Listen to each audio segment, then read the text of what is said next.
tee up, combinations, uppercuts, Imagine stepping into a steel cage against another human being who's only got three things in mind: knock you out cold, choke you out, or make you submit. But this man says being in an octagon is when he's most at peace. Like I said, it's my zen. You know, good day, shitty day, you know, whatever. I come here, I get on a mat. It's, you know, everything stops, time stops. I am where I want to be. This is Tony Popola, a proud native New Yorker with dreams of someday making it as a professional mixed martial artist. Mixed martial arts, or MMA, is one of the fastest growing sports in the United States.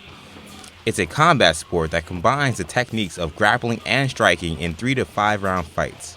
After winning his first 2 MMA fights, Popola is looking for more. I want to keep going. I want to win belts. I want to be the best I can be. I got big dreams like everybody that's hungry has. And, you know, I'm not going to let anything stop me. I'm just going to keep going until I'm dead. While there are lots of gyms where Tony can work out and even fight as an amateur, professional MMA competitions have been outlawed in New York State for the past 17 years. And former State Senator Frank Padovan says we need to keep it that way. We teach our children that this type of contact between human beings is just not acceptable and certainly should not be viewed as a sport. Former Governor George Pataki called the sport barbaric and condemned its no-holds-barred regulations. In 1996, U.S. Senator John McCain said the sport was nothing more than human cockfighting.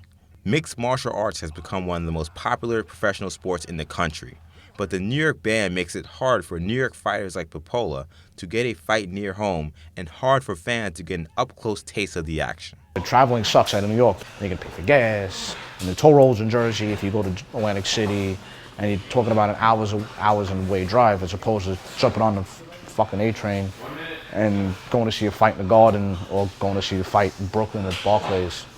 Proponents for overturning the New York State ban say that stricter regulations have made MMA safer and more socially acceptable. 47 states have legalized MMA, but state lawmakers continue to cite safety concerns as a reason for upholding the ban. However, Popola is still skeptical. He makes his living as an auto mechanic and says his job is more dangerous than taking blows in an octagon. I got more injuries jackhammering and digging and, you know, working out in the field than I ever did in any fight, any grappling competition. Popola trains at New York Combat Sambo run by Stephen Kopfer. Kopfer is the founder of NY MMA Now, a coalition dedicated to making mixed martial arts legal in New York State. I'm certainly not the most important guy, but there's I think because of what we tried to do with the coalition, it got a lot more people on board with each other and on the same page of strategizing.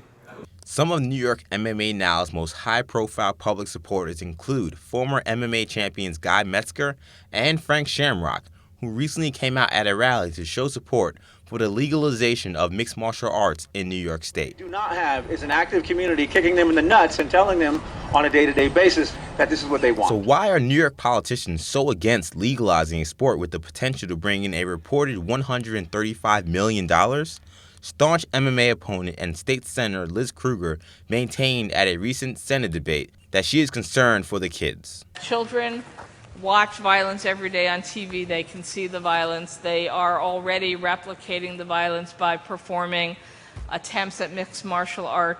I just don't believe that this state at this time should legalize this sport, which by definition gives a good housekeeping seal of approval. Oh, big uppercut! He's down! Kruger says significant changes would have to be made before she ever signed on to a bill that would legalize mixed martial arts in New York State. Where medical research is showing that fighters in the sport stand an incredibly high chance of suffering brain damage. I believe as government we have an obligation to try to protect people from harm, even if they voluntarily want to participate in this sport. Politics aside, Popola says he just hopes lawmakers keep an open mind before condemning mixed martial arts. I think, like anything else, ignorance fucks everything up. People shouldn't speak upon things with secondary knowledge. You know, they should really look into things themselves and figure out what things are really about. In New York, I'm E.J. Stewart.